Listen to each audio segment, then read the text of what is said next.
ومن عقائدهم سب الصحابة وأمهات المؤمنين ولعنهم وتكفيرهم، وقد حكموا بكفر الصحابة وردتهم إلا 7 في أكثر التقديرات. قال علماؤهم كما في جواهر الكلام: كل الناس ارتدوا جميعا بعد الرسول صلى الله عليه وسلم إلا 4.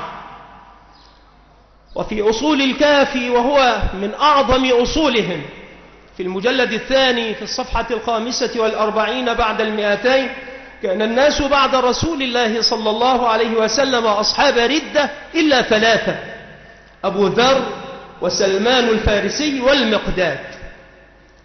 فكفروا الأصحاب جميعا، وكفروا أمهات المؤمنين، واتهموا عائشة رضي الله عنها بما برأها منه ربنا جل وعلا من فوق 7 سماوات بقرآن يتلى في المحاريب يتقرب به إلى الله رب العالمين، وبه تقام الصلوات. واتهموا عائشة وحفصة رضي الله عنهما بقتل النبي صلى الله عليه وسلم. ومن عقائدهم أن من لم يكن شيعيا 12 فهو كافر حلال الدم، وهذا يفسر لك مجازرهم وقتلهم أهل السنة في العراق وفي إيران.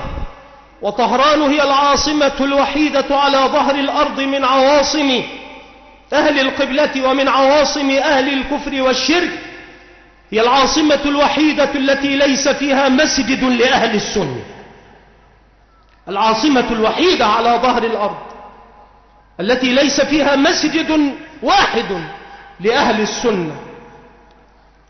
فعندهم أن من لم يكن شيعيا 12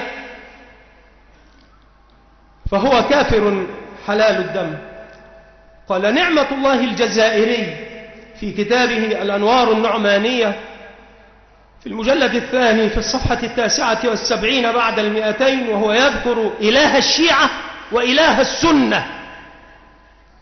هذه عقيدة حزب الله، هذه عقيدة حسن نصر وحزبه، وعقيدة الخميني ومن سلك دربه وسار على نهجه واتبع هذا الشيطان الرجيم. هذه عقيدة الجعفرية الإمامية 12، هذه عقيدته.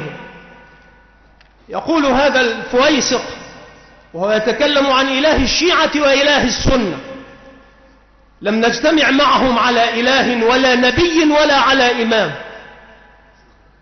وذلك أنهم يعني السنة يقولون إن ربهم هو الذي كان محمد صلى الله عليه وسلم نبيا، وخليفته من بعده أبو بكر، ونحن يعني الشيعة لا نقول بهذا الرب ولا بذلك النبي، بل نقول يعني الشيعة إن الرب الذي خليفة نبيه أبو بكر ليس ربنا، ولا ذلك النبي بنبينا.